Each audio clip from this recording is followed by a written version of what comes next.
All right, and we're back. Okay, so how's the conference so far? Yeah, hanging on? All right, good. There's still a long list of speakers here, so we try to keep it as fast-paced as possible. The next speaker is going to talk about one of the biggest and more central topic, both on the investment side, but also on the policy-making side. So the role of AI, of artificial intelligence. So the next talk will be about AI as a technology empowering entrepreneurship. The speaker will be Matt Thompson from Microsoft. Let me just say a couple of words about Matt. Matt serves today as the General Manager of Developer and Platform Evangelism at Microsoft. So Matt and his team are responsible for its communities of developers, startups, and IT professionals across the US. He has spent his career in development and engineering management leadership roles, helping companies of all sizes to be successful, applying technologies that can help solve issues related to scale, robustness, and ease of development. He has been a director of SV Forum, one of our partners, since April 2012. Matt Thompson. Thank you. Good afternoon. No. I know you just had a break. Good afternoon. There we go. Thank you. So I want to thank them for that introduction. I'm going to give my own here in a second, and there is a reason why there's a fish on this slide. If you expect me to stand still, it's not going to happen. I have nervous energy. I walk all the time when I'm on stage. So first off, the introduction did say a lot. I'm going to go fast because I'm already down 1 minute just on that. So it did say a lot, but basically my job for the last 20 years has been building innovation ecosystems. For those of you, we're in a very historic place here in the Computer History Museum. If you go look around the walls, there's actually a machine downstairs that I actually helped program. It's one of the first Sun Microsystems workstations. I worked for Sun for 18 years. I ran the first Java evangelism team worldwide. And through that work, helped build startup ecosystems in Malaysia, the Philippines, Vietnam, Brazil, Argentina, Peru, although that didn't go very far, unfortunately. Much of Eastern Europe, including the Baltics. I have spent my last 20 years doing this. And one of the interesting things is I now get to do it in the US. I've lived in Silicon Valley most of my life. And so I get it's a great opportunity every single day I work with startups talking about how they're going to bring innovation to market. And so I've heard a lot of the discussions today, and I just want to land one point not related to this talk. That technology is the fundamental thing that drives differentiation. It's not business models. 95% of founders here in Silicon Valley are technical. Go to New York, go to LA, go to Chicago, go to Berlin, go to London, it changes. Go to Singapore, it changes. The reason why Silicon Valley is a unique place is because the technology continually disrupts the market. I'm going to talk a little bit about how AI is doing that. The last thing I'll point out is that my email address. If you agree with me, I'd love to hear from you. If you disagree with me, I'd love to hear from you. And if you want to hear if you want to follow random discussions around technology, you can also follow me on Twitter if you'd like. And I do believe I have the best day job in the world. And there is a story about the fish later. So how does Microsoft define artificial intelligence? Because there are lots of things that we could talk about with artificial intelligence. We could have an hour-long debate on whether it's evil or not. I'll jump to the end. AI is not evil. It is only as intelligent as the people who build those systems. Many of you may have read the story about how Facebook had some chat bots that were communicating together and they had to turn them off because they created a language all to themselves. It's not like they were going to plan the end of the human race together. It wasn't going to happen. But it was interesting that they did create a language that only they could understand. So how do we define AI? It's amplifying human ingenuity with intelligent technology. And really, if you go back, I was working with neural net systems 15 years ago. This is not new. What's new is the computing power, the ubiquity of data, and the intelligence that we've applied to these systems. If you go back and talk to the people who created the internet, one of the things that they wanted to do was build in an intelligent routing system so that you could actually, instead of typing in a number, type in a name and get you to the right site. That was the very beginning of this thinking behind having systems be intelligent enough to help us do things. So for us, we really look at this across 3 different areas. We believe that there's reasoning, and this is somewhat new in that we're able to build systems, and I'll explain the level of complexity that we're getting to with these things. Understanding and interacting, and for us, it's that third one that's really interesting.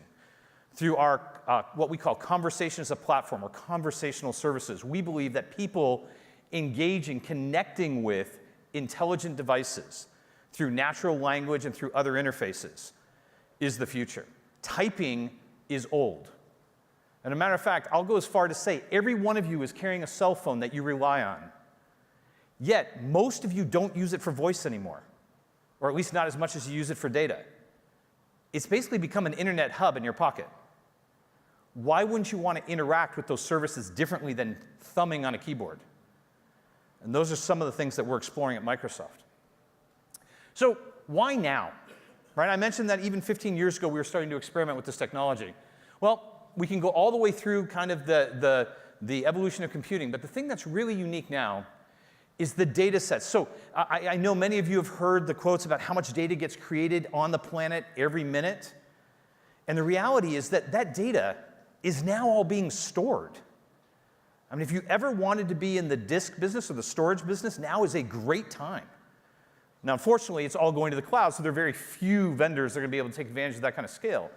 But when we talk about big data, we're not talking big data, we're talking massive data. We're talking global data. So that's the first piece. The second piece is the compute power. Apple's watch that they announced last week now has more computing power than literally all the machines downstairs in the History Museum. You can now run actual simulations of data on your wrist. Never been available before. And then the last piece is the algorithms, because we as humans have gotten smart enough to figure out how to think at massive scale. And so this is why AI is really become the thing that's differentiating companies today, and why we talk to startups all the time about the opportunity. So it says right here, estimated additional revenue, shifting revenue driven by AI in the next 3 years, $1.2 trillion. So when I sit down, and in my bio it talked about that I am a board member of SV Forum. I'm also an advisor to a number of startups here in Silicon Valley. And when people sit down with me and ask, hey, how do we differentiate on a technology basis, the first thing I go to is AI and analytics. A $1.2 trillion opportunity just sitting there for people who are smart, can understand a huge, massive scale, and can leverage open source and some of the key technologies that are available today. So I want to give one example, and it's very timely. There are a number of startups that I can talk about in the Valley that are using AI today, either using our platform or others. But the one I wanted to give is actually very timely for those of us in the US because of the weather systems that have been created in the Atlantic and have been blowing through the Caribbean and Upper East Coast.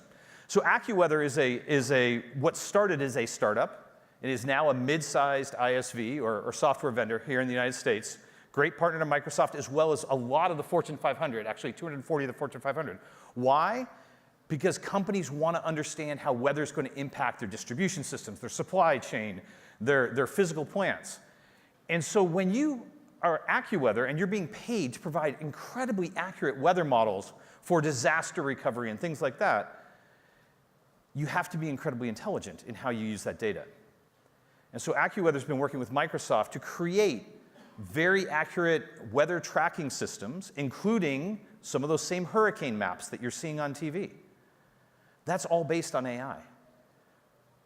Those are intelligent systems that are using data, training data, being trained on data that have come from 50 years of tracking hurricanes in the past, and then looking at the current weather model and being able to look at that moving forward. And AccuWeather is a company that actually has an AI team that does just that. So one of the things that we believe in very strongly is that AI is not just a differentiator, it's a way of democratizing technology for people. An example of that is, so I have the opportunity to work across the United States, but I actually spend a lot of time working with people in other continents. And so people have asked, well, so AI, in the past, 15 years ago, you needed to have a PhD really to understand some of the more complex AI capabilities and technologies being put in place, and at least the theory. So today, we're teaching it to 12-year-olds. My son is 13. He sits in a middle school here in Silicon Valley. They are a very advanced school. It's a public school, but it's a very advanced school. They have a maker space. They have 3D printers. And one of the things we did is we ran a hackathon with them just a few weeks ago for the entire school and taught them some of the basics of AI. And by the end of the 2 days, they were building learning systems that they could train that got smarter as they trained them and then could use that to predict things. Now, what does a 12 or a 13-year-old want to predict? So one of the questions that was really interesting is somebody tried to predict where the next great Pokemon is going to come out in the Pokemon game. They didn't have enough data to do that because they can't get inside the data sets that the company that creates the game is providing. But if they wanted to create an engine on whether their favorite sports team was going to win this weekend, they could do that, and they did. A team of 3 12-year-olds actually did that. They actually predicted, based on the engine, an entire season for a local college sports team. 12-year-old. And so when we look at this, we're training students from 12 all the way up through university to take advantage of these technologies. This is the new lingua franca of skill sets.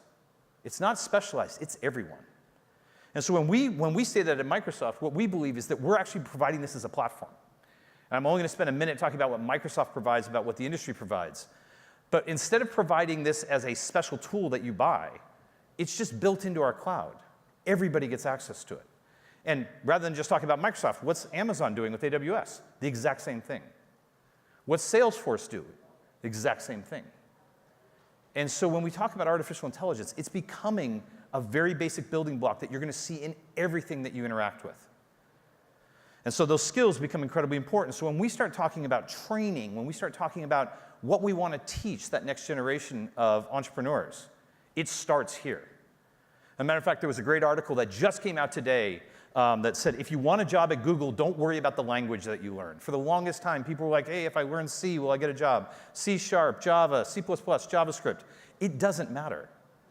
Those are simply tools that you put in your toolbox. What's more important is to understand the theory and some of the implied lessons of technologies like AI. So we spend a tremendous amount of time teaching students about this as well as professional developers. We do it across 2 things that become really important. And I want to talk about both a little bit of the theory of this and as well as some of the impact of this. So we split this into 2 things.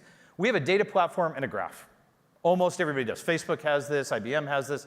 Everybody has this kind of division. So when people talk about the notion that AI can be evil, it's got to be in one of these 2 places. Can data inherently be evil?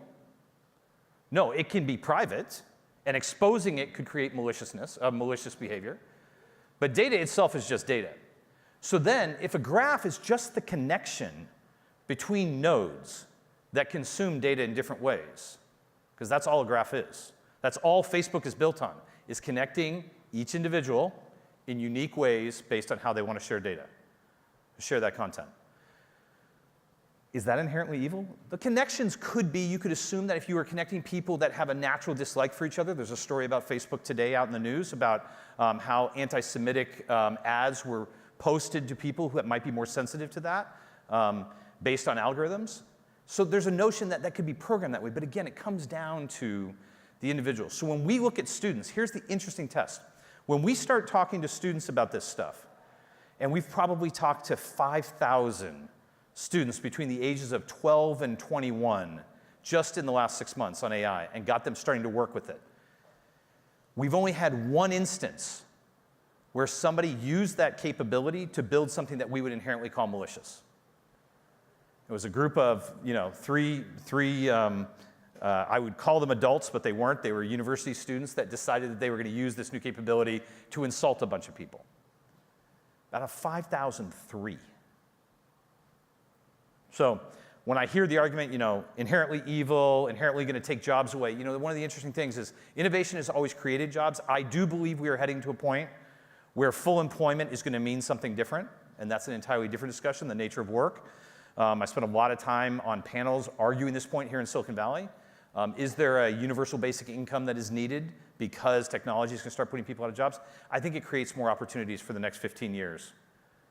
50 years from now, if we want to have that discussion, that's different. But for right now, we're seeing everybody who becomes good in these kind of technologies, these kind of capabilities, going to be employable for their lifetime. Because that's the change that's coming. So the other thing that we think is very unique and a little bit different than everybody else in the industry, is that we believe that our technologies are only as good as the network that connects them. And the connected edge becomes incredibly interesting. So the fact that we all have mobile devices is interesting, connecting them together. However, connecting the billions of sensors together and pulling that data in and being able to analyze it, much more interesting. So I have a good friend of mine who actually helped start a company called Liquid Robotics here in the Valley. It was recently bought by Boeing. They created floating sensors, wave gliders, that do nothing but travel through the oceans using wave harmonics to power them. And these things literally drift along at a very slow speed, collecting information about our oceans. Salinity, temperature. They can actually even scan for pollution through taking water samples. And the notion was if they deployed 10 of these around the world, it would be interesting. But how about if they deployed 1,000 of them across our oceans? How much more would we learn about what we're doing to our environment? And that's what they've done. Now, their greatest commercial case is oil companies, people wanting to do exploration, because these things can also tell you the depth of the water, where they're floating over, et cetera, and do some other primitive analysis. But from an ecological perspective, we now know more about the oceans today than we did even 5 years ago by an order of 100x. And that learning can only be good for us. And again, based on that data, that intelligence edge, collecting all that data, we're using AI to be able to look at that. So these are Microsoft's principles. And what I'm going to say is, when you look at AI and you look at the application of AI, the thing that becomes so important is, are you skilled? Are you skilling up the communities of next generation developers, students? Are we skilling up our entrepreneurs to understand the capabilities that AI provides? Are we skilling up, believe it or not, our VCs, our funders, to understand the opportunity that this represents? And I'll say it here in Silicon Valley because I say it all the time. Money is always late, number one, and VCs are always lazy. You're allowed to laugh. It's absolutely true, right? And so those two things will mean that the founders, the technologists, will be the ones that lead. But everybody in the ecosystem has to understand that capability, otherwise we won't take full advantage of it. So let me jump. This is where you can find out more information about Microsoft AI. Let me jump to the last piece. Why did I have a fish on the beginning of that first slide? So I'm an underwater photographer. That's what I do when I'm not doing this. And one of the things that's interesting is that we're using AI. I was literally in Redmond yesterday, and I'm flying back tomorrow. I live here, but I do a lot of work up there because that's our headquarters. What we're actually doing is taking videos that people have filmed of the Great Barrier Reef and teaching our Vision API to recognize fish species so that it can automatically take a video that's been taken and then come back and say the ecosystem is healthy based on the number of fish, number of species, not healthy, declining, increasing. And so the capability of AI is actually going to make our environment, make our understanding of our environment better if we use it the right way. And that's a project I'm personally involved in. I get to provide a little bit of the video, which is great, and I happen to be somewhat of a resident expert on fish ID because of my diving, so I get to identify all the fish. So I'm teaching the system how to learn. So I'll be here for a little bit longer if you guys would like to discuss some more things. I appreciate it. I love the conference, and I want to thank you very much.